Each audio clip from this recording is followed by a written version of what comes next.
ओम शांति। आज 17 अगस्त 2020 है और हम सभी ने बाबा के साकार रूप से चले हुए मधुर महावाक्य अवश्य सुने होंगे।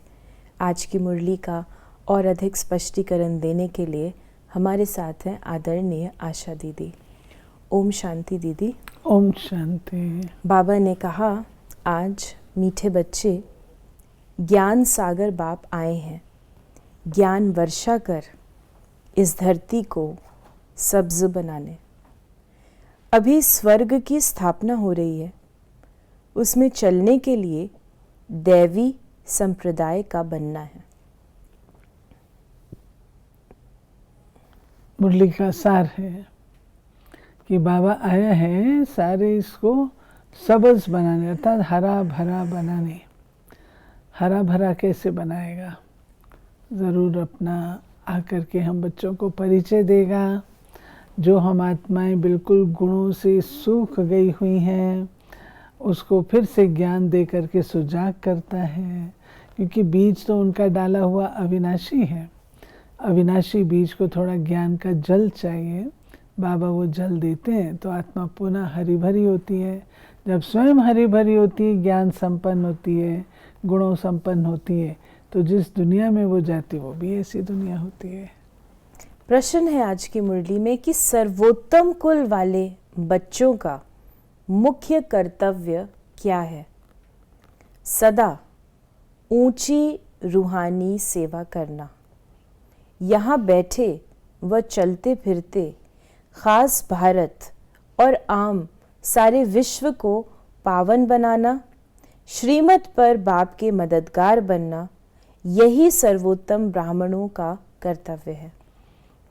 जैसे कोई रॉयल फैमिली होती है तो रॉयल फैमिली अपने रॉयल कर्तव्य में अटेंशन रखती है कि हम यही कार्य करें जो कि हमारे इसके उपयुक्त हो।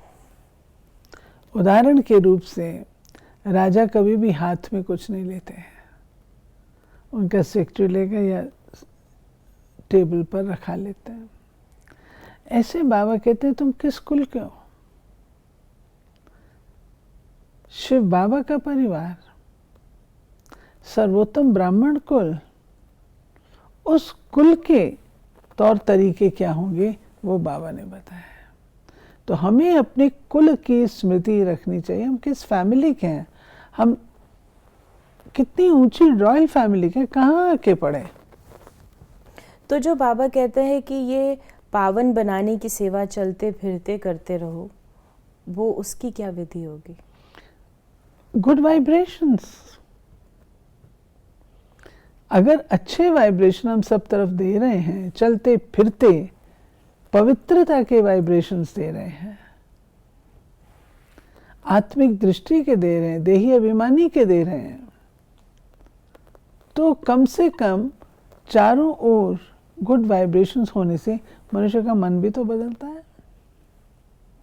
वाइब्रेशन अच्छे होंगे तो उसकी मनसा भी अच्छी होगी। बाबा ने कहा, ये बड़ी अच्छी रीति समझने की बातें हैं और ये ज्ञान सुनाने वाला है ज्ञान सागर। जैसे भगवान सबका एक है, वैसे ज्ञान भी एक दे सकते हैं। ये बड़ी लॉजिकल बात है। हम सब इस सृष्टि रूपी नाटक में अपना अपना पार्ट प्ले कर रहे हैं, सब आत्मा है। तो नाटक जब संपन्न होता है तो वापस घर जाने का रास्ता कौन बताएगा? जिसे सारा पता है, तो सारा किसको पता है? कोई मनुष्य आत्मा को तो पता नहीं, कि सारी मनुष्य आत्मा इस नाटक के भाग होती हैं। केवल परमात्मा ही है जिसे सारा कुछ पता है, आदि से लेके अंत तक। हमें सर्व आत्माओं के पार्ट का नहीं पता, आदि से अंत तक उनका क्या पार्ट रहा हमें नहीं पता, लेकिन शिव बाबा को तो पता है ना। तो वो ज्ञान सागर एक है, जाने का रास्ता एक है, नॉलेज एक है, और कोई दूसरी नॉलेज है नहीं। बाकी जो शास्त्र गीता आदि पढ़ते हैं, भक्ति करते हैं, वो कोई ज्ञान नहीं, उनसे ज्ञान वर्षा नहीं होती, इसलिए भारत बिल्कुल ही सूख गया है। नेचुरल द्वापर युग से लेकर के मनुष्य आत्माएं ही कुछ बातें लिखती रही, शास्त्र आदि लिखते रहे, तो वो तो मनुष्य मत हो गई। तो मनुष्य मत से हरियाली कैसे आएगी विश्व में? वो ज्ञान सागर को ही आकर के ज्ञान बरसात करनी पड़ती है। और ये है ज्ञान की पढ़ाई। फिर बाबा ने कहा मुरली में कि अभी बाप ऑर्डिनेंस निकालते हैं कि तुम 63 जन्म पतित रहे हो, अब पावन दुनिया स्वर्ग में चलना है, चलना चाहते हो तो पवित्र बनो, वहाँ पतित आत्मा जा नहीं सकती, इसलिए ही मुझ बेहद के बाप को तुम बुलाते हो। तो बाबा जब कहते हैं कि ऑर्डिनेंस निकालते हैं, बाबा ने अभी 1 दिन 2 दिन पहले की मुरली में भी कहा कि ये बाप का ऑर्डिनेंस है, और कई बार बाबा कहते हैं ये बाप का फरमान है, कई बार कहते हैं श्रीमत है। तो इसका क्या अभिप्राय है ऑर्डिनेंस निकालने का? देखिए, बाबा का एक टाइटल है कि वो कमांडर इन चीफ है, शिव शक्ति पांडव सेना का हेड है। और बाबा कमांडर इन चीफ होने के नाते से हम आत्माओं को देते हैं ऑर्डिनेंस, ऑर्डर, जिसको हम डिसोबे नहीं कर सकते हैं। आर्मी में अगर किसी को ऑर्डर मिलता है तो उसका कोर्ट मार्शल हो जाता है। ऐसे ही अगर शिव बाबा ने ऑर्डिनेंस निकाला कि काम पर जीत प्राप्त करनी है और हम डिली डाली करें तो उसकी सजा है। ऑर्डिनेंस है नो कॉम्प्रोमाइज, जहां आप कोई ऐड नहीं कर सकते, कुछ डिलीट नहीं कर सकते, वो ऑर्डर जो है जैसा उसका पालन करना ही है। No way out, you like it और नॉट। श्रीमत, उसमें हम अपनी मनमत मिक्स कर लेते हैं कई बार। श्रीमत में भी हम कर नहीं सकते हैं, लेकिन श्रीमत को बच्चे डाइल्यूट कर लेते हैं। ये हमारे लिए थोड़ी कहा है, ये तो जो सेंटर पर रहते हैं उनके लिए कहा गया है, ये तो उनके लिए कहा गया है जो आर्मी में है, हमारे लिए थोड़ी कहा गया। श्रीमत को हम डाइल्यूट कर लेते हैं। फरमान भी एक प्रकार का ऑर्डर है, सतगुरु का फरमान। तो बाबा कहते हैं कि इन सब में फ़र्क है, लेकिन जो इनइलेक्टेबल है, जिसको आप बिल्कुल तोड़ नहीं सकते, वो है पवित्रता। अब बाप आए हैं स्थापना और विनाश करने, और जो भी धर्म स्थापक हैं वो सिर्फ धर्म स्थापन करते हैं और धर्मों का विनाश नहीं करते हैं, उन्हों की तो वृद्धि होती रहती है। अभी बाप वृद्धि को बंद करते हैं। फिर बाबा ने कहा ऐसे मत कहो कि हम शास्त्रों को नहीं मानते हैं। बोलो, शास्त्रों को और भक्ति मार्ग को तो हम मानते थे, परंतु अभी ये भक्ति मार्ग की रात पूरी होती है, ज्ञान का दिन शुरू होता है। बाप आए हैं सद्गति करने, समझाने की बड़ी युक्ति चाहिए। कोई अच्छी रीति धारणा करते हैं, कोई कम करते हैं। प्रदर्शनी में भी जो अच्छे अच्छे बच्चे हैं वो अच्छा समझाते हैं। बाबा ने कहा कि शास्त्र, कई लोग कहते हैं कि ब्रह्मा कुमारियाँ शास्त्रों को नहीं मानते हैं। सच्चाई की बात है, जितना अधिक ब्रह्मा कुमारी मानते हैं उतना और कोई नहीं मानता।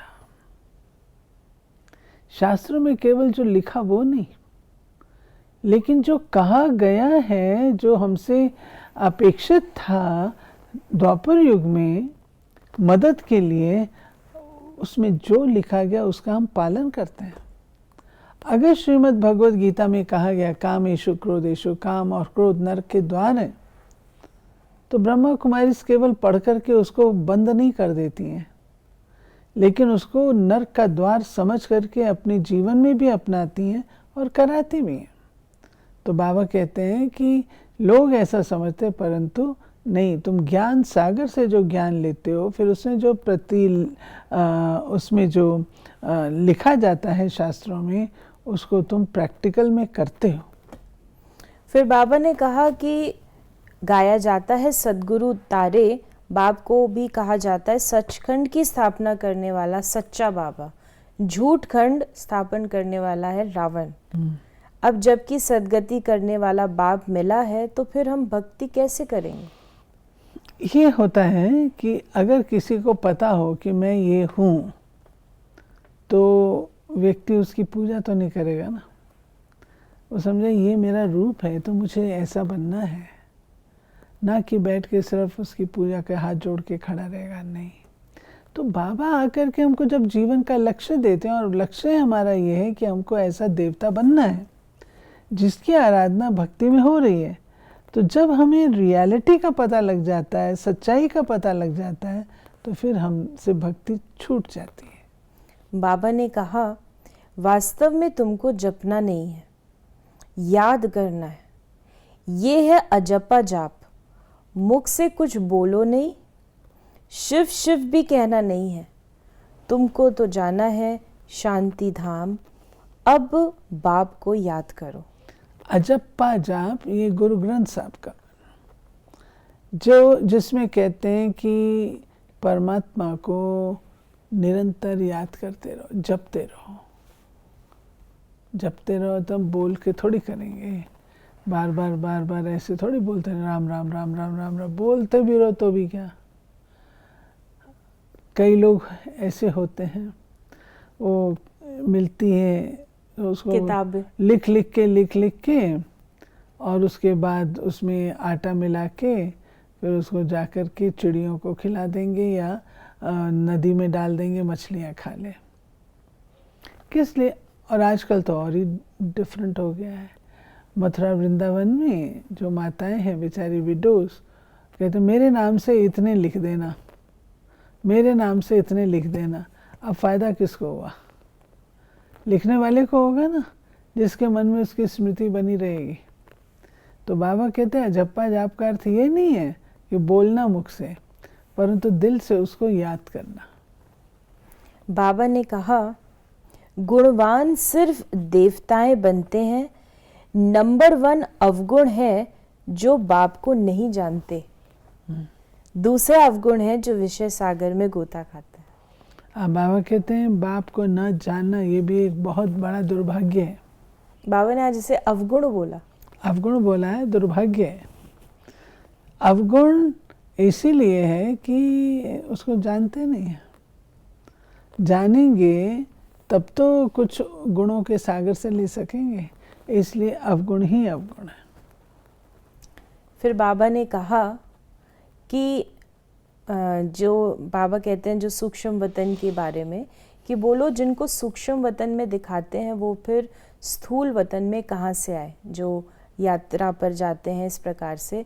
पहाड़ आदि तो यहाँ है नहीं, वहाँ पतित हो कैसे सकते हैं जो पार्वती को ज्ञान दे। बर्फ का लिंग बैठ हाथ से बनाते हैं, वो तो कहाँ भी बना सकते हैं। मनुष्य कितने धक्के खाते हैं, समझते नहीं कि शंकर के पास पार्वती कहाँ से आई जो उनको पावन बनाएंगे।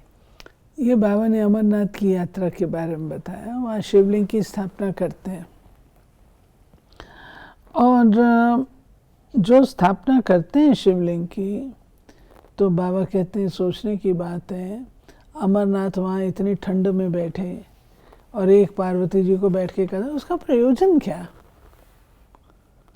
मतलब क्या? क्या मीनिंग है? अरे कथा सुना रहे तो 10 जने और भी सुन ले तो अच्छा होगा। लेकिन वहाँ अमरनाथ पे अकेले से बैठ कर, वो भी पार्वती जी सुनते सुनते सो गई तो कबूतर ने सुनी। सब अटपटी सी बातें लगती हैं, लेकिन शिव बाबा हमको बताते हैं अमरनाथ मैं हूँ, तुम हो पार्वतियाँ। तुम आत्माओं को मैं आकर के अमर कथा सुनाता हूँ, जिससे तुम आत्माएं देवी बन जाती हो।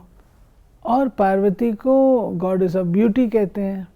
तो गॉडेस ऑफ ब्यूटी अर्थात तुम्हारी आत्मा कितनी ब्यूटीफुल बन जाती है, सर्वगुण संपन्न, 16 कला संपूर्ण, संपूर्ण निर्विकारी, मर्यादा पुरुषोत्तम, अहिंसा परमो धर्म वाली बन जाती है।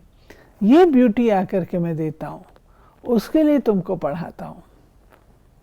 और बाबा ने कहा था कि हर चित्र में लिखो पारलौकिक परमपिता परमात्मा त्रिमूर्ति शिव भगवान उवाच। त्रिमूर्ति न लिखने से कहेंगे शिव तो निराकार है, वो कैसे ज्ञान देंगे? हम लोग लिखते थे, ये जो शब्द बाबा ने कहे हैं ना, पारलौकिक परमपिता परमात्मा हाँ, त्रिमूर्ति, परम पिता परमात्मा त्रिमूर्ति शिव भगवानो वाच, ये हम लोग लिखा करते थे। और लोग पूछते थे ये आपने ऐसा क्यों लिखा, तो हमको बताने का मौका मिलता था। लेकिन आजकल तो ये सब नहीं करते। आज का वरदान है संतुष्टता द्वारा सर्व से प्रशंसा प्राप्त करने वाले सदा प्रसन्न चित्त भव। संतुष्टता की निशानी प्रत्यक्ष रूप में प्रसन्नता दिखाई देगी, और जो सदा संतुष्ट व प्रसन्न रहते हैं उनकी हर एक प्रशंसा अवश्य करते हैं। तो प्रशंसा प्रसन्नता से ही प्राप्त कर सकते हो, इसलिए सदा संतुष्ट और प्रसन्न रहने का विशेष वरदान स्वयं भी लो और औरों को भी दो, क्योंकि इस यज्ञ की अंतिम आहुति सर्व ब्राह्मणों की सदा प्रसन्नता है। जब सभी सदा प्रसन्न रहेंगे तब प्रत्यक्षता का आवाज गूंजेगा, अर्थात विजय का झंडा लहराएगा।